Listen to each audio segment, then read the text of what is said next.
Have you ever felt like some people just seem to have all the luck? Well, it's often not luck at all. It's something called social capital.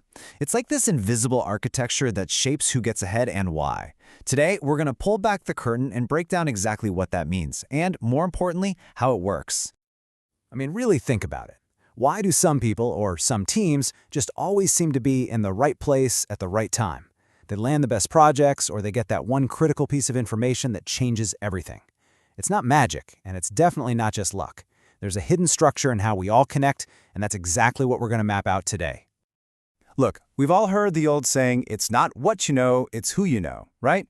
But what if I told you that's only like half the story? To really get what's going on, we need to dig a little deeper. We have to look past the who and start focusing on the how. And here's the big shift in thinking. It's not about just having a giant list of contacts on your phone. That's just quantity. The real power, the real value is in the quality and the structure of your network. It's not about the pile of business cards, it's about the web of connections between them. So what is this stuff we're talking about?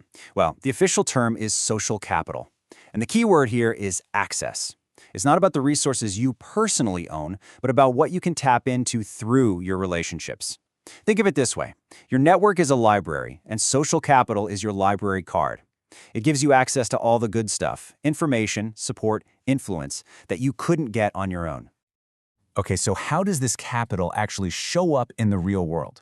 Well, it's not all the same. It actually comes in three totally distinct forms.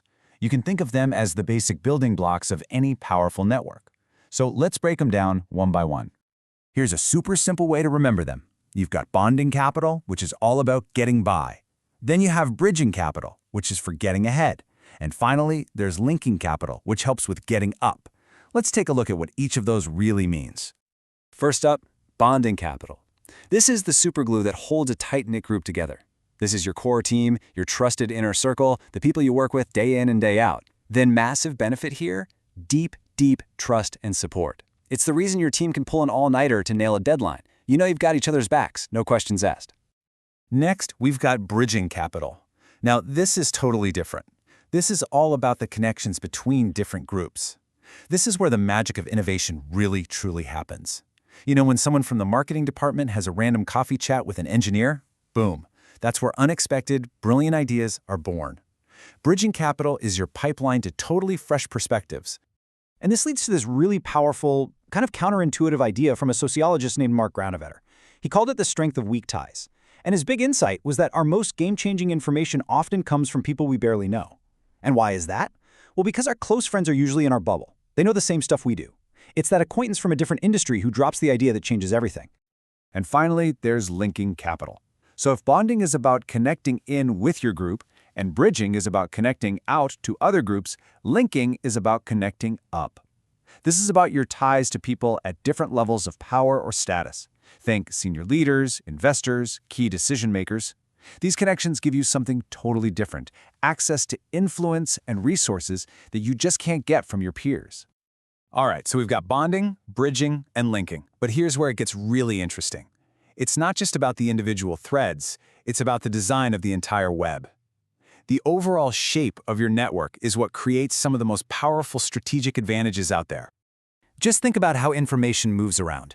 In a simple chain, an idea trickles along slowly from one person to the next. But in the network with lots of clusters and bridges, that same idea can spread like wildfire and get reinforced from all sides. The structure itself changes everything.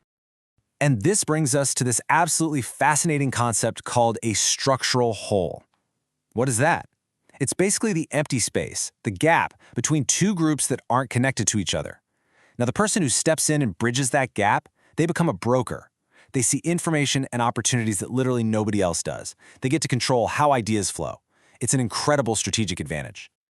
So, building all this social capital sounds like a no-brainer, right? And yeah, it often is. But like any really powerful tool, it can be a double-edged sword. So let's get real about the big payoffs and the serious pitfalls. The upside is huge. When you have the right mix of social capital, problems get solved faster, you see much higher levels of trust and cooperation, you get more innovation flowing in through those bridging ties, and you get this incredible resilience that only comes from that deep bonding support. But here's the paradox. The very thing that creates all that amazing trust, that strong bonding capital, can become a trap if you don't have any bridging ties. It can lead to groupthink, where everyone thinks the same and new ideas get shot down. It can start to exclude outsiders. And that powerful trust, it can easily morph into a fierce resistance to any kind of change. So, knowing the good and the bad, how do you actually put this stuff into practice? This brings us to the final, and honestly, the most important point. You have to start seeing your network as a strategic asset, something that you can and should build intentionally. Let's just boil all of this down to 3 key rules to walk away with. Rule number 1, social capital is a tool. It's not automatically good or bad. Its value depends on how you use it. Rule number 2, you need balance. You absolutely need the deep trust from bonding ties and the fresh ideas from bridging ties. And rule number 3, the most important one, this isn't passive. This is something you can build on purpose. So from now on, try to think of your network not just as a list of contacts, but as a living, breathing asset that needs investment to grow. And that leaves us with one critical question.